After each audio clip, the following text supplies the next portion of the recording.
Korwo kwa hoteteka His Excellency the President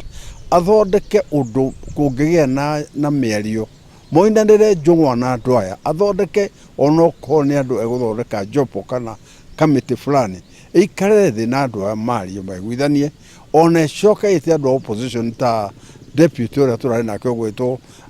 honorable Gachagua maikare thi na umarie bururi utone wituri twathukagia na wanangari kuhana Shumari kuhana Ethiopia ri tukorana nako uhoro wario kahora wega na nigetha warikia kwario kugie na thayo mundu wothe wina maruru mundu wothe wina mauru uhoro cio wario na thirikari ehe andu a Kenya kirigiriro na tumaini ati no gukwagira wakutane. Baada ya kukutana waongee jambo la kusuruhisha na kuleta utaratibu katika Kenya na uponyaji. Kwa hivyo na wafanye haraka, tunawangojea na tunajua ya kwamba wakiongea Kenya itapona.